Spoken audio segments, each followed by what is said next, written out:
इस वक्त आपको सीधे सुनाते हैं डिप्टी सीएम क्या कुछ कह रहे हैं, प्रेस कॉन्फ्रेंस उनकी हो रही है। माननीय परिवहन मंत्री जी के साथ श्री अशोक कटारिया के साथ उपस्थित हूं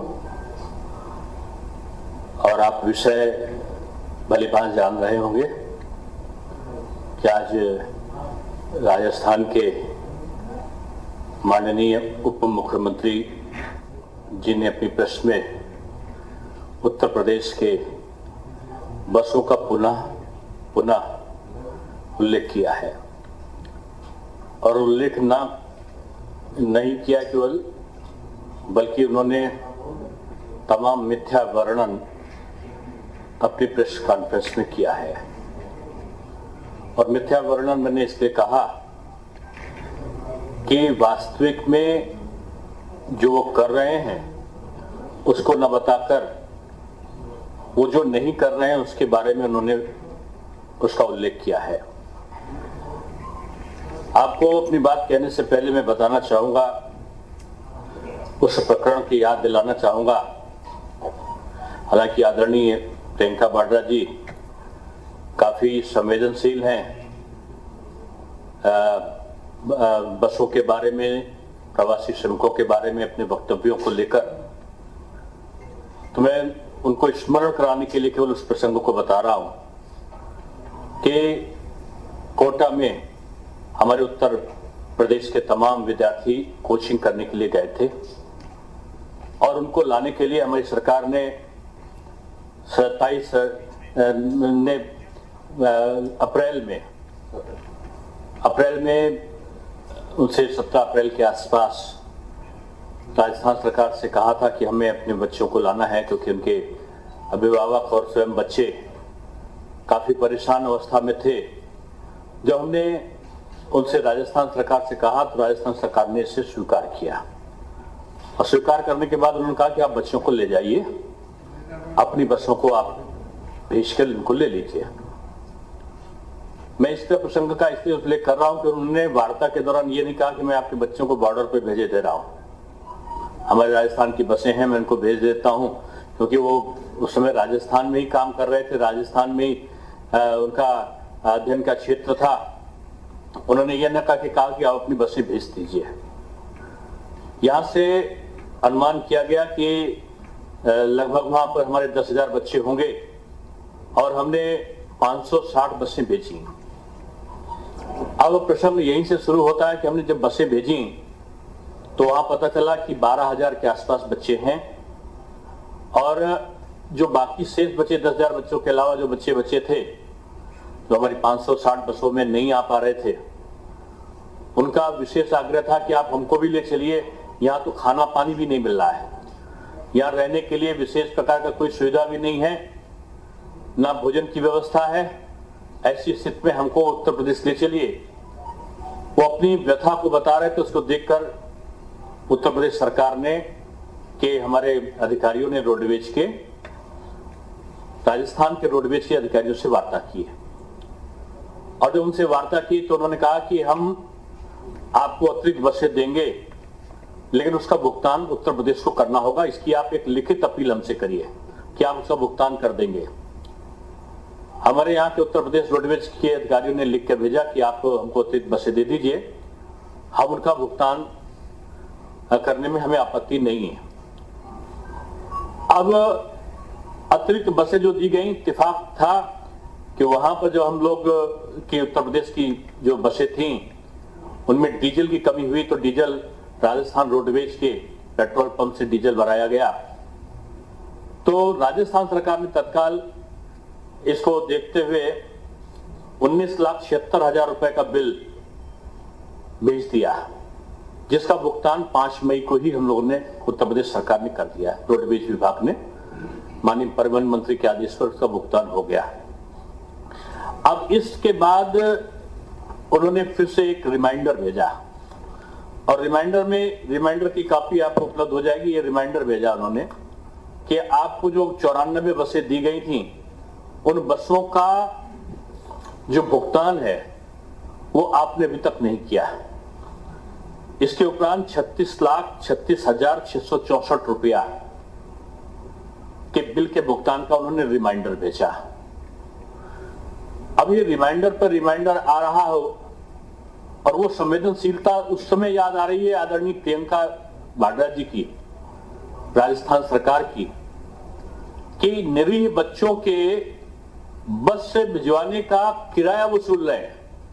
94 बसों का किराया वो 36,36,000 और 664 रुपया का भुगतान ले रहे हैं। और दूसरी तरफ ये संवेदना व्यक्त करते हुए कह रहे हैं कि हम राजस्थान की बसें आपको बॉर्डर पे भेज रहे हैं। एक तरफ आप पैसा ले रहे हैं, दूसरी तरफ आप बसों को भेजने का बॉर्डर पे आप किस नियत से और किस कारण से कर रहे हैं? 8 मई को आपने रिमाइंडर फिर क्यों किया था कि आप बसों का भुगतान हमें जल्दी से जल्दी करिए? आप हमसे भुगतान वसूली का मांगते हैं और दूसरी तरफ आप संवेदना दिखाते हैं। ये दोहरी मानसिकता मैं समझता हूं कि इस राष्ट्रीय नेतृत्व को शोभा नहीं देती। और एक तरफ उप मुख्यमंत्री जी बयान दे रहे हैं कि हमारी बसें वहां पर गई, उनको उन्होंने लिया नहीं। हमारे सामने प्रश्न था कि हम उत्तर प्रदेश को आपको फिर से रिमाइंड कराना चाहेंगे, जिसको हमने कल भी आपके उसमें परसों भी इस बात को कहा था कि 297 बसें, 97 बसें कबाड़ थी, 31 थ्री व्हीलर थे, 67 ऐसे वाहन थे जो बस की श्रेणी में नहीं आते थे, 68 वाहन ऐसे थे जिनके कागज पूरे नहीं थे। ये हमने इस बात को कहा था। और ये कोरोना की महामारी हो रही हो, उसकी जंग लड़ी जा रही हो, और ऐसे समय कांग्रेस बसों की राजनीति कर रही हो, प्रवासी श्रमिकों की के ऊपर राजनीति कर रही हो, ये शर्म की बात है। आज देखा जाए कि इस पूरे प्रसंग में जो उभर कर आया है कि आप पैसा मांग रहे हैं उन बच्चों को, छोटे बच्चों को ले जाने के लिए।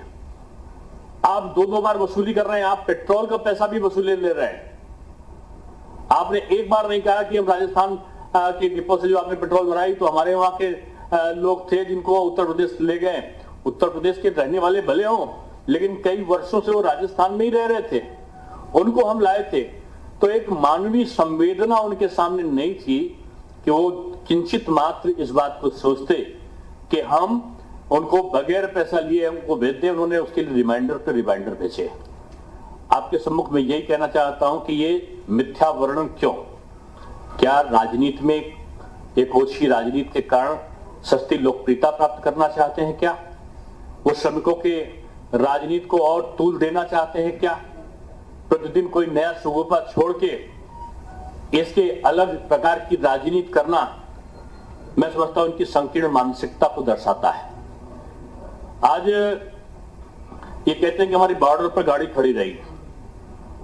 मैं फिर से दोहराऊंगा इस चीज को कि आपकी गाड़ी, आप एक तरफ तो हमसे पैसा ले रहे हो, दूसरी तरफ कहते हो गाड़ी खड़ी रहती है, तीसरी तरफ राजस्थान की गलियों में अगर आप सड़कों पर आज आप देख लो, आपके टेलीविजन चैनल जो दिखा रहे हैं कि आज भी हजारों श्रमिक पैदल वहां पर घूम रहे हैं राजस्थान में बगैर भोजन पाए। आज पंजाब के बॉर्डर पे, आज वहां पर पंजाब पे आप देखो तो हजारों श्रमिक सड़कों पर घूम रहे हैं। महाराष्ट्र में दुर्दशा है, वहां पर उत्तर भारतीयों के साथ दोयम दर्जे का व्यवहार हो रहा है। मुझे आरोप लगाते हुए कोई किसी प्रकार का कोई संकोच नहीं है। क्या लाखों लोगों के मेडिकल चेकअप की व्यवस्था नहीं है, उनके भोजन की व्यवस्था नहीं है, उनको भोजन किट्स दे जाने की व्यवस्था नहीं है, उनके ठहरने की व्यवस्था नहीं है, उनको वेतन का भुगतान वहां के लोग करें, उद्योगपति, उसके लिए सरकार किसी प्रकार का कोई काम नहीं कर रही है।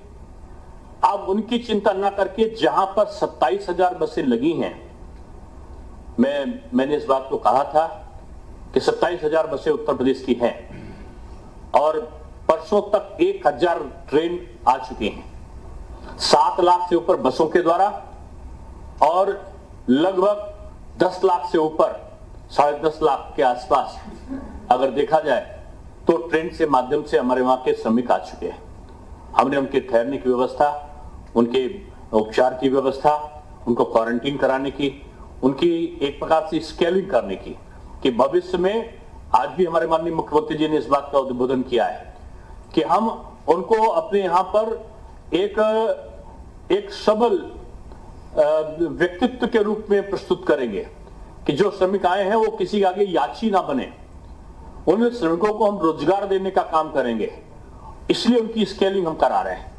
और उनको जो क्वारंटीन करने के बाद कहीं ना कहीं हम उनको रोजगार में, विभिन्न रोजगारों में, चाहे वो माध्यम में हो, स्मॉल स्केल इंडस्ट्री हो, चाहे वो मनरेगा के साथ जुड़ने का हो, चाहे निर्माण कार्यों के साथ में जुड़ने का रहा हो, अब उनको व्यापक तौर पर रोजगार देंगे।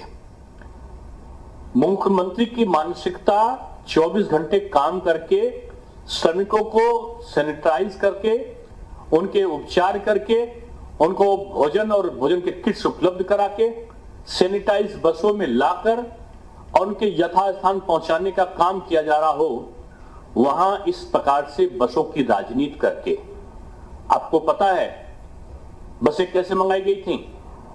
इसके वीडियो वायरल में राजस्थान की मीडिया ने दिखाया है। अभी मैं राजस्थान के कुछ चैनल्स को देख रहा था, वहां पर स्पष्ट रूप में दिखाया गया कि बसों को कहा गया था 12 घंटे के लिए हम तुमको ले जा रहे हैं, और बसों को 12 घंटे करके ले जाया गया। ड्राइवरों तक को भोजन पानी नहीं दिया था, उसके लिए उनको अनशन करना पड़ा, उनको प्रदर्शन करना पड़ा। कई बसों के डीजल खत्म हो गए थे, उनको डीजल उपलब्ध नहीं था, उनको कहीं से बाद में डीजल पहुंचवाया गया और रास्ते में खड़ी हो गई थी। क्या हम चाहते कि असुरक्षित यात्रा हम उत्तर प्रदेश में अपने श्रमिकों की असुरक्षित यात्रा इस प्रकार से कराते कि ड्राइवर उतर के अनशन और प्रदर्शन कर रहा होता भोजन के लिए? जब भोजन ड्राइवर को नहीं है तो हमारे प्रवासी श्रमिकों को भोजन कहां से मिलता है? आप असुरक्षित यात्रा के लिए बार बार बल दे रहे कि मैंने बसें भेजी, मैंने बसें भेजी। आपने बसें भेजी, लेकिन आपने वसूली भी किया है। आपने बसें भेजी, लेकिन आपने अपने ड्राइवरों तक को भोजन भी नहीं दिया है। आपने बसें भेजने का काम किया, लेकिन हमसे पेट्रोल तक की वसूली आपने की है। इसलिए इस प्रकार का मिथ्या वर्णन एक उप मुख्यमंत्री के द्वारा अपने प्रेस कॉन्फ्रेंस में करके उत्तर प्रदेश सरकार पर आरोप लगाना मैं समझता हूं उचित नहीं है। इस पूरे प्रसंग में श्रमिकों से माफी मांगनी चाहिए उन्हें, उत्तर प्रदेश के श्रमिकों से, खासतौर से देश से माफी मांगनी चाहिए। और मुझे इसमें कहने में बिल्कुल भी संकोच नहीं है कि जो भी उन्होंने अपनी सूची उपलब्ध कराई थी, आधे से अधिक अनर्गल उसका प्रचार था। अब वो उसका दूसरी तरीके से वर्णन करते हैं कि एक कोई ऑर्डर दिखाते हैं। अरे जब आपकी विश्वसनीयता पहले से ही समाप्त हो गई, तब प्रश्न कहां से आया? जब उसमें लिखा हुआ है कि राजस्थान परिवहन निगम की बसें, तब आप कहते हो कि तो किसी और, शासन आज आपका है और 1 साल से ऊपर आपको हो रहा है, और आप कहते हो कि वसुंधरा जी ने लिखा दिया। लिखी हुई चमचमाती हुई गाड़ी इस समय कुछ लिखा हुआ पेंटिंग इस समय का दिखता है। हर तरफ से मिथ्या वर्णन करना केवल ये गुमराह करने की एक साजिश है। और मैं समझता हूं कि संपूर्ण प्रसंग में कांग्रेस को अपने गिरेबान में झांकना चाहिए और सार्वजनिक रूप में अपने इस कृत्य के लिए मैं फिर से दोहराता हूं कि देश से और श्रमिकों से उन्हें क्षमा याचना करनी चाहिए। आपको इसी संदर्भ में हम आए और आपको मैं दोहरा रहा था कि उन्होंने पत्र लिखकर मांगा है पैसा। उन्होंने फोन करके कहा था कि आप पत्र लिखकर देंगे तभी हम आपको बसें देंगे। रिमाइंडर 2 भेजे उनको, मैंने आपको दिखाया, ये आपको उपलब्ध करा दिए जाएंगे। ये सारी चीजें उनकी इस बात को दृष्टिगोचर होती हैं कि किस तरीके का कृत्य सरकार के द्वारा एक किया गया और उसके बाद किस प्रकार का नाटक एक पूरा प्रसंग बनाकर केवल चर्चा में रहने के लिए एक बड़े राजनेताओं के द्वारा अपने राज्य सरकार का दुरुपयोग करके ऑटो में जो आरटीओ खींचते हुए बसों को दिखाई पड़े। वीडियो वहां के वायरल हो गया कि मीडिया पे चल रहे हैं कि राजस्थान के अधिकारी परिवहन विभाग के बसों को रोक रोक कर खींच कर लेकर जा रहे हैं। इस प्रकार का काम आपने किया था लाने के लिए, यहां पर जबरदस्ती आप लेकर आए थे। पेट्रोल है कि नहीं है इसकी चिंता नहीं थी आपको, ड्राइवर के लिए भोजन है कि नहीं है इसकी चिंता नहीं थी आपको, बसें फिट हैं कि अनफिट हैं इसकी चिंता आपको नहीं थी। उत्तर प्रदेश का अगर प्रवासी जाएगा, रास्ते में बस खड़ी हो गई या कहीं पर दुर्घटनाग्रस्त हो गई तो उसकी जान जाएगी, इसकी चिंता नहीं थी आपको। आपको चिंता एक बात की थी कि आपके द्वारा कहे गए मिथ्या वर्णन का प्रचार व्यापक दृष्टि से हो